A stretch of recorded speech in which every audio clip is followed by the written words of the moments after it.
Hello everybody and welcome back to World of Warships Legends. My name is Spartan Elite 43 and tonight we are back in Montana.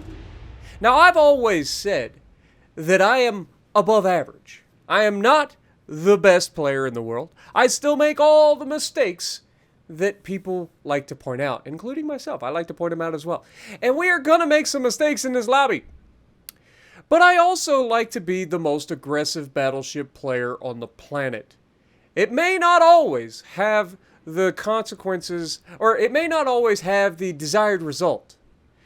A lot of times, it ends disastrously.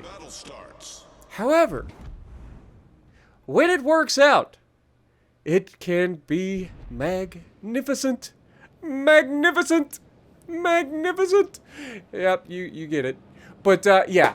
This match is simply titled Montana What? Because you'll see, you can't make this stuff up, folks. I promise you can't make this stuff up. You are gonna not believe what happens in this fight. So, this game can be incredibly stupid at times. Let's just be real. We all love the game, right? I love the game, you love the game. That's why we're all here. But this game can be so incredibly stupid at times because sometimes the things that happen make absolutely zero sense, and no matter how many games you've played, they just don't add up. And you'll see some of that later on. Now, Prince Eugen being hyper-aggressive, I support this decision, especially at this sort of an angle. Yeah, this is gonna not feel so good. Now, to his credit, he doesn't just take this on the chin for no reason. He turns in, he negates a lot of the damage, but we get a nice chunk of 11,000 damage off of him. He's pretty fortunate that he got turned in enough to avoid the majority of those shells, because he was about to take at least half his health and damage, if not more. Now, that being said, he does show his hand. He's forced out because of the torpedoes, and he is trying desperately to get behind the island. Luckily, with our Palo de Revel reload, we managed to get that shot out, and pow! He's got very lucky. 4 overpins on a Prince Eugen at range. I know, it's crazy. Who'd have thunk it? Generally speaking, Hippers and Prince Eugens go pop every time an American battleship shoots at them at any sort of medium to long range. Now, obviously, that was medium range, and oh my god, hello, Worcester. Wait for it. Oh, we see a ship. We've got the shot, and fire the guns! I know, I'm not German, but it felt right in the moment. So, who thinks that that shot's gonna dev strike that Worcester? Not me, but it was a very good result with 4 hits and a Citadel, and we are on fire, my friends. Absolutely dominating our side of the map. Anybody who says that the Montana is bad just doesn't understand how to play the ship, period. Like, let's be real. They just don't understand the meta that is American 16-inch 50 caliber guns and crossfires, and having the ability to get to positions where you can utilize those crossfires. And so we're going to continue our push. Now, obviously, we can't just YOLO around the corner because there's a Prince Eugen there, and he's got 6 torpedoes per side waiting to obliterate me. Now, our destroyer here pulls out of a smokescreen because apparently sitting in a smokescreen attracts torpedoes. Who could have seen that coming, right? I mean, he was contested, obviously. It wasn't the Prince Eugen. I guess it could be the Prince Eugen now contesting. But clearly there was torpedoes. Our Mogami goes down in a dev strike from the Georgia. Big surprise. Apparently being up close and personal on a Japanese heavy cruiser ends badly. Who'd have thunk it? Not this guy. But Prince Eugen is sitting here around the corner. And again, I am very aware of the fact that I can't just YOLO a Prince Eugen. He's in the perfect position to ruin me. In fact, this is the one position where I am terrified of a German heavy cruiser. Now, we've hit him hard enough that if he does decide to try to YOLO us, there's a good chance that we kill him before he gets the torpedoes off. So I'm not too worried about that. However, if I push around the corner, there's a real chance that he gets the torpedoes off before I get a chance to shoot him. And why is that? Because the Georgia's here to potentially spot me.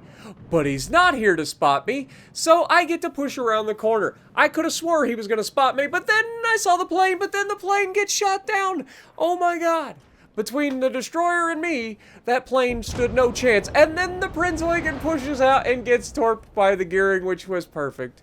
It literally couldn't have happened any better. Now, you'll notice there's a battleship from the enemy team pushing into our spawn location right now. And I am very well aware of this. Now, fortunately, he's got bigger fish to fry, and he's not looking at my broadside right now. So I am trying to find this Georgia, because I know the Georgia is one shot away from being a dev strike, if I get a chance. Now here, I knew that I wasn't going to lob that island, but you gotta try, because you miss all the shots you don't take. Now, obviously, it's frustrating that that Georgia went dark at the exact moment that we had a chance to potentially shoot him. And then, the keen-eyed among you may have gone, "Hey, Spartan, if you wanted to shoot that Georgia while he was disappeared, you should have used your spotter plane, dummy." And you're right, that's one of the misplays that I made in this match. So, that being said, we do have our spotter plane available for a broadside look at a gross occur first at 15 kilometers. And boy, does he get flapped. So we smash him, and then we immediately take a double fire from the freaking Baltimore. And here I've got myself into what I can only call a pickle. Okay? I have a gross occur first who has my broadside. Thank God he's shooting at the destroyer instead of me. And then on top of that, I have a Balti behind me who's shooting HE at me, who I just damage con, so if he sets another fire, I'm going to be burning for quite a while. Luckily, the Baltimore doesn't have the sort of firing arc that you get out of a Cleveland or a Worcester. They just don't go as high. Now, it can, if it's got a decent range, it can lob over top of this island and hit us. But it's too close. It can't hit us. And that's when I noticed that the gross occur first is firing HE. Now, we shoot up towards the guns and superstructure because he's bow in. And we smash him. That's exactly what we're looking for. Okay, now obviously we knew the destroyer was here somewhere, so we're using the island as cover to keep us safe from those torpedoes. Now our gearing is launching torpedoes at this Georgia, and that's going to keep the Georgia at bay. But watch what happens next. Remember, I am shooting at the rear turret, the rear front turret. Now obviously gross occur first shoots HE at us again, and we get the superstructure hit again. 5 full pins, 1 full or 1 over pin.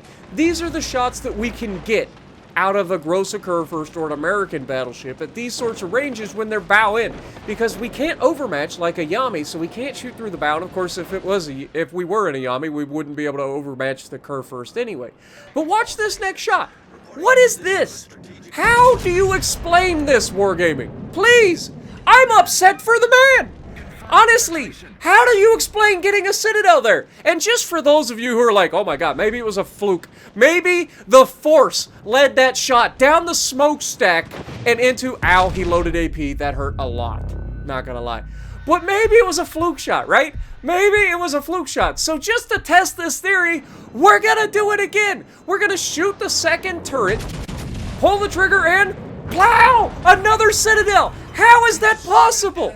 Please! Turtleback armor, bow in. He couldn't have played it any better if he tried. And the game rewards me with a Citadel twice on a bow in gross occur first by shooting at the freaking top of the turret. Like, what is that? I felt so bad for that guy. I'm not gonna lie. I literally, I could not have set that up any worse for that guy if I'd have tried. I literally was broadside. He blapped me. Thank God he only loaded AP for 1 salvo. Here you can see I'm trying to sneak the shot with the front turrets around the island, maybe hit the Georgia. Didn't quite get a hit the way I wanted. We do have some heals, so we are going to get some of this health back. So that's the good news. Now, everything that just happened, I know it's kind of hard to comprehend just how stupid what just happened, right? I'm parked broadside in front of a gross occur first. He's shooting HE at me for the most part. Finally loads AP. Citadel's the snot out of us. Takes over half our health in 1 salvo. You know. But then we get 2 Citadels by shooting at his turret and superstructure. How? How do you justify that? Now here, I know that I'm about to get blapped, all right? You cannot make this sort of a play. This Georgia has his rear guns facing us, and we get very fortunate to only take a full penetration there. And we smashed his superstructure, and that allows us to get bow in, or at least angle. Now, he's got this freaking Baltimore here that's going to be a problem for me. The ship is on fire. And I would normally go for the Baltimore here, but this guy gets the best salvo from a Georgia I have ever seen, and then goes full broadside to do it. So I'm like, oh, this is the easiest kill of my life.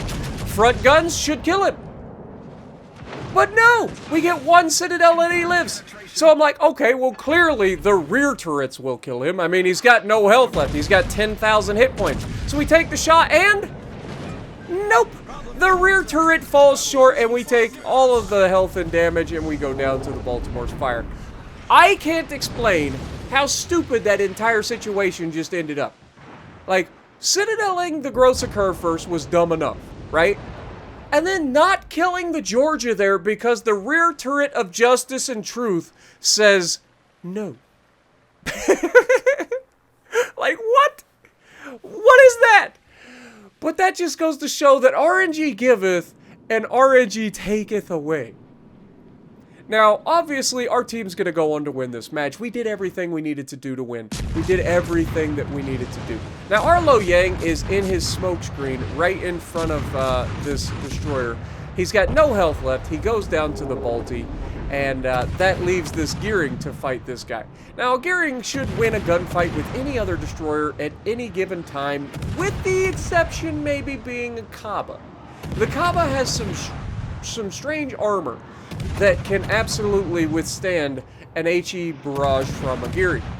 But, you know, that's one of those neither here nor there's. Kaba is ridiculous for what it is, even though I would personally rather be in the Gearing myself than the Kaba. But Ostergotland hanging in there, Conqueror reaching out and punching him right in the mouth. And that's when we get to watch this Kagero go to work. He launches his torpedoes in the direction of this Balti slightly prematurely because the torpedoes from the friendly ship are spotted, and he immediately radars this Kagero. Now, this Kagero could easily dodge these shells. And this is what I can only describe as a sudden rush of crap to the brain. Okay? Jingles says it for a reason. Like, people just make some really questionable decisions when they are spotted uncontrollably by a radar.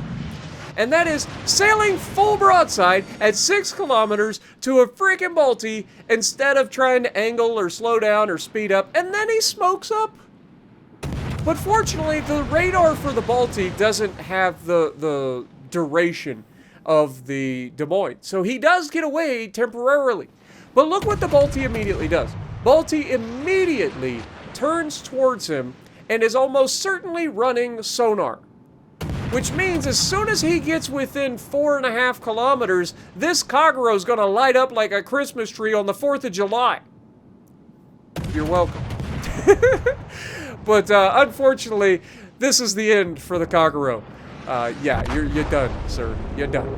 But it's also the end of the Balti. Conqueror coming through and doing what Conqueror does, which is just smash. It's just what it does. But hopefully you guys enjoyed this ridiculous outing in the Montana. There was so much stupidity that happened at the end of this battle, I had to show it. I had to. And we get third on the team, Conqueror and Gearing both coming up top of us. We had 4 people on this team with over 2,000 base XP, so it was a good team effort. So if you like what I'm doing, punch the like button, leave a comment below, subscribe to the channel if you haven't already, and as always, I will see you in the next video.